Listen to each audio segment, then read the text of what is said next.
Bienvenue et bonjour Adrien Quatennens. Bonjour Sonia Mabrouk. Et merci de votre présence et votre grande interview ce matin sur CNews et Europe 1. Vous êtes député La France Insoumise du Nord. Ce matin, justement, dans le journal Les Échos, c'est le patron des Républicains, Éric Ciotti, qui tire la sonnette d'alarme au sujet de la dette. Nous empruntons, dit-il, le même chemin que celui de la Grèce. Et il ajoute, Adrien Quatennens, que cette situation dramatique des finances publiques constitue la première menace sur l'avenir de notre pays. Il a raison. Non, je crois que cela est fait pour faire peur.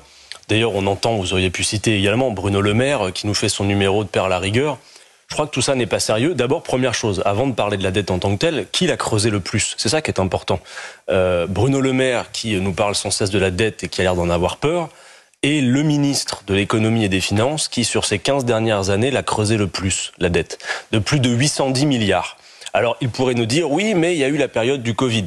C'est à peu près 200 milliards. Si on les retire de ce qu'il a creusé, c'est de toute façon quand même lui qui détient le record.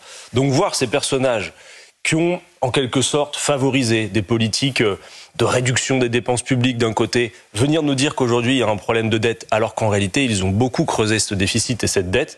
Voilà, c'est assez... Pompier pyromane, diriez-vous, de Bruno Le Maire? Oui, mais ce qui est surtout insupportable, c'est que, voyez-vous, quand Bruno Le Maire, par exemple, ou d'autres responsables de droite, nous parlent de la dette et du déficit, ils disent, voilà, la France est accro à la dépense publique, et en quelque sorte, ce qu'ils nous disent, c'est qu'il faudrait donc la réduire. Et bien évidemment, quand ils parlent de réduire la dépense, ils parlent de réduire la protection sociale. Alors on ne sait pas dans quoi Éric Ciotti dit plafonnement de la somme des allocations perçues, et plus largement cette musique selon laquelle, Adrien Quatennens, on ne peut pas vivre de la solidarité nationale de façon permanente. Stop à la gratuité aussi. Je suis bien d'accord avec certains points. Alors d'abord, la gratuité, pardon, mais il faudrait peut-être rappeler à Bruno Le Maire qu'il n'y a rien de gratuit dans ce pays. Les prestations sociales, elles sont le fruit de cotisations, c'est-à-dire que vous payez pour une sorte d'assurance et la redistribution se fait par l'impôt. En revanche, il y a une dépense publique qui coûte un pognon de dingue, qui n'est jamais évoquée. Laquelle? Eh bien, plutôt que de dire la France est accro à la dépense publique, ce que Bruno Le Maire devrait dire, c'est les riches sont accros aux cadeaux fiscaux. Qui ont été faits de manière massive depuis le début du quinquennat, des 2 quinquennats d'Emmanuel Macron. Il y a 100 milliards de fraude et d'évasion fiscale. On ne voit pas que Bruno Le Maire ait l'intention de mettre le paquet pour l'en empêcher. Et puis aussi, en France, on a un système qui est tout à fait particulier, c'est que les grands groupes, les grandes entreprises, vous avez vu dernièrement les chiffres records, une nouvelle fois du CAC 40, 153 milliards de bénéfices, 67 milliards de dividendes. Ces entreprises sont biberonnées, accros, c'est le cas de le dire, aux aides publiques. Donc en réalité, plutôt que de parler sans cesse de la protection sociale... Ce sont vos pistes d'économie, parce qu'hier, le ministre de l'économie vous a interpellé à l'Assemblée nationale. Il vous a dit, allez-y, banco, donnez-moi une première piste d'économie. Eh bien, je lui en donne plusieurs. D'abord, monsieur Bruno Le Maire, rétablissez l'impôt de solidarité sur la fortune.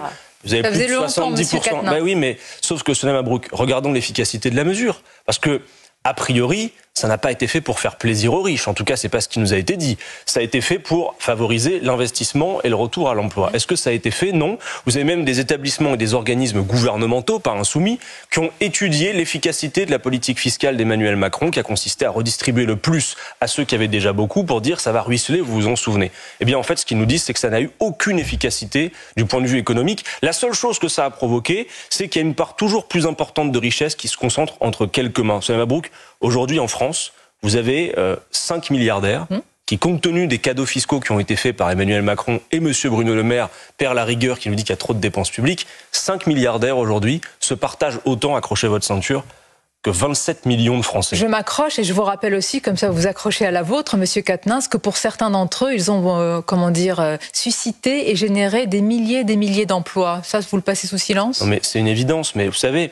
Quand Bruno Le Maire nous parle de la gratuité et dit qu'il faut arrêter la gratuité pour tout, le capitalisme tout entier repose sur l'idée de gratuité. Vous savez laquelle? La gratuité du travail. On ne vous paye pas comme salarié à hauteur de ce que vous produisez. C'est d'ailleurs la différence entre ce que vous produisez et ce qu'on vous paye qui s'appelle le profit. Donc tout le système dont Bruno Le Maire est le premier ambassadeur repose précisément sur l'idée de gratuité. Voilà, je pense que ces gens-là sont de piètres économistes et que eux qui ont creusé le déficit et la dette pour faire des cadeaux toujours eux-mêmes n'ont pas à donner des leçons aux Français, dont vous savez très bien qu'aujourd'hui ils souffrent beaucoup. La principale préoccupation des Français, on le voit, c'est la question du coût de la vie, c'est la question du prix de l'énergie, c'est la question des loyers. Il y a une situation de quart-monde qui s'étend en France, pendant que de plus en plus, vous avez une concentration de richesse entre quelques mains du fait de leurs politiques qui sont inefficaces. Vous avez cité le pouvoir d'achat, la pauvreté, la précarité. On peut ajouter aussi l'insécurité, les trafics. À ce sujet, à Marseille, lors d'une visite surprise hier, le président de la République a promis, Adrien Quatennens, une lutte implacable face au narcotrafic, refusant, dit-il, tout discours défaitiste et affirmant que l'objectif était de rendre, je cite sa phrase, la vie des dealers impossible. Alors c'est un vœu pieux ou alors vous y voyez une vraie volonté politique? Bon, hier à Marseille, j'ai l'impression qu'on a plus assisté, nous tous, à un tournage d'un grand film de cinéma qu'à une véritable opération de justice et de police. On avait l'impression de voir un mauvais numéro d'une émission chez une chaîne concurrente, enquête d'action, voilà. Je pense, Sonia Mabrouk, que les Français en ont assez des opérations de communication d'Emmanuel Macron. Ils aimeraient peut-être le voir moins, mais que leur vie change plus. Et aujourd'hui, ce que l'on voit, et notamment ce qu'on a vu hier à Marseille, mais une grande opération Place Net XXL, et à la fin, on arrive sur quoi? Je crois que c'est 8 kilos de cannabis qui ont été saisis et 300 grammes de cocaïne. Plus de 80 interpellations. C'est absolument ridicule. Et des trafiquants qui font la publicité sur leur retour déjà sur les points de deal. Mais alors, est-ce qu'il faut, par exemple, je vais vous laisser terminer, par exemple, il y a un point qui a été évoqué hier par Emmanuel Macron, c'est la sanction, en tous les cas, pointer la responsabilité des parents de délinquants mineurs. Bon, d'abord, première chose, ces gens sont au pouvoir depuis quelque chose comme 7 ans maintenant. Monsieur Darmanin, c'est 5 ans de guerre à la drogue. Pour quel résultat? La consommation continue d'exploser. Nous sommes un des pays, la France, qui a le modèle le plus répressif et qui a le plus de consommateurs. Et on le voit, ça ne cesse d'augmenter.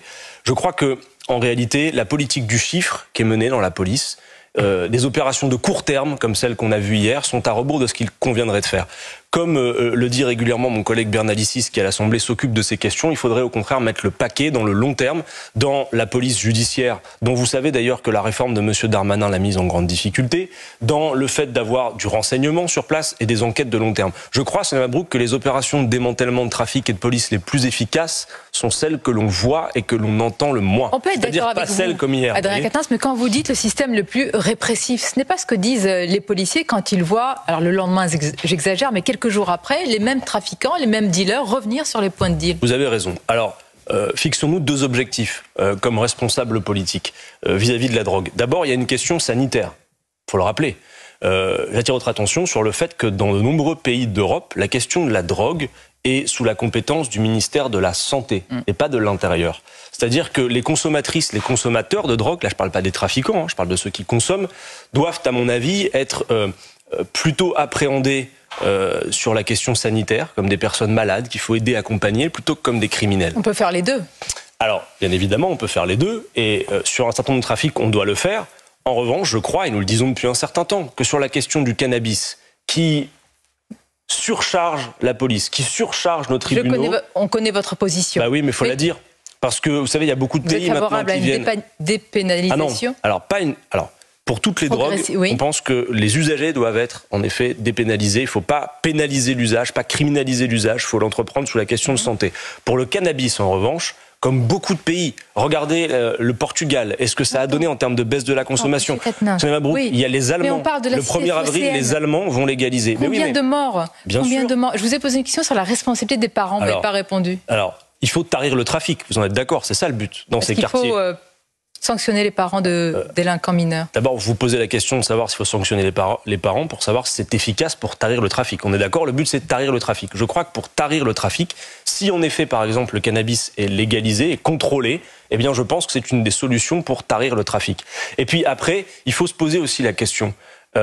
Place Net XXL pour la drogue, moi ce que je vois surtout dans ces quartiers, c'est que ça a été, sous l'effet des politiques menées par Emmanuel Macron, Place Net aux services publics qui n'existent plus, aux bureaux de poste qui ont fermé, aux écoles qui ferment, aux commissariats, aux hôpitaux, aux commissariats parfois. Vous savez que par exemple, on a été ceux qui ont proposé qu'on remette en état les commissariats de France, qui sont en état délabré. Voilà, il y a beaucoup de choses à dire. Pas attaqué, parce que sur place, Emmanuel Macron a rappelé à Adrien Quatennens que l'ordre républicain doit régner après l'attaque du commissariat de la Courneuve à tir de mortier d'artifice 4 jours, on le rappelle, après la mort d'un jeune à scooter dans le cadre d'un refus d'obtempérer. Est-ce que vous condamnez l'attaque de ce commissariat? Vous savez, l'ordre républicain, Sonia Mabrouk, c'est pas simplement la police et la matraque. L'ordre républicain, c'est, je le disais à l'instant, le fait que les services publics existent. Vous parlez de qui, la matraque? Non, c'est souvent, vous êtes d'accord avec moi, souvent quand dans la bouche des responsables politiques on parle d'ordre républicain, à quoi on pense? savez très bien qu'en général... maintenir l'ordre, à ne pas avoir des commissariats attaqués par des tirs de mortier. Pour moi, par exemple, les services publics qui ferment, la population qu'on laisse dans une situation de dénuement, c'est du désordre républicain, c'est pas de l'ordre républicain. Nous sommes d'accord, mais ma question c'était est-ce que vous condamnez l'attaque d'un commissariat? Ce que je condamne d'abord et avant tout, parce que l'attaque du commissariat a l'air de plus vous susciter votre émotion que la mort du jeune Ouanis. Voilà. Je condamne, on peut avoir de l'émotion pour la mort, mais ma question est est-ce que vous condamnez l'attaque d'un commissariat? D'abord, ce que je veux dire, c'est ma solidarité avec la famille de ce jeune homme qui est décédé, un de plus, après un refus d'obtempérer. Juste vous dire que ça fait des années que nous disons à la France Insoumise qu'il y a un problème avec l'organisation de la police. Notre discours n'est pas un discours anti-police dans ce genre de situation. C'est un discours anti-meurtre. Monsieur Thomas Porte a dénoncé le racisme systémique dans la police. Ce n'est pas un discours anti-police. On peut pas nier, et y compris vous avez des policiers qui disent qu'il y a un problème systémique dans la police. C'est pas ce que dit Monsieur Porte. Là, j'entends une nuance de votre part. Non, il n'y a pas de nuance. On a une difficulté. Mais attendez, attendez, je vais être précis. Je connais la langue. Ce qui vous intéresse, Mme Mabrouk, c'est pas la polémique. Ce qui intéresse, c'est quelle solution politique. Non, mais j'aimerais bien savoir si vous reprenez les mêmes propos. Vous voulez pas que je réponde à votre question précédente d'abord sur ce qu'on fait pour le rapport entre la police et la population? J'ai des questions simples. Est-ce que vous condamnez l'attaque? Est-ce que vous êtes d'accord pour dire qu'il y a du racisme? Nous ne pouvons jamais être d'accord pour que l'on s'attaque à des biens ou des personnes. Ça va de soi. En revanche, permettez-moi de dire que le fait que quelques pétards sur un commissariat, si grave que ce soit... Pétards, monsieur Quatennens. Mais attendez, Mme Mabrouk, un jeune homme est mort. Indignez-vous. Indignez-vous. Mais indignez-vous aussi bien sûr, je ne suis pas d'accord avec ça. Je ne suis pas d'accord avec le fait que quiconque, et y compris et spécialement des policiers... Oui, il y a une enquête. Par contre, il y a 9 mois, c'était... Je sais que vous respectez la présomption d'innocence. Oui, bien sûr. Mais il y a 9 mois, c'était Naël, Mme Mabrouk. Et puis surtout, regardez encore une fois les politiques publiques menées en termes de relations entre la police et les citoyennes, les citoyens.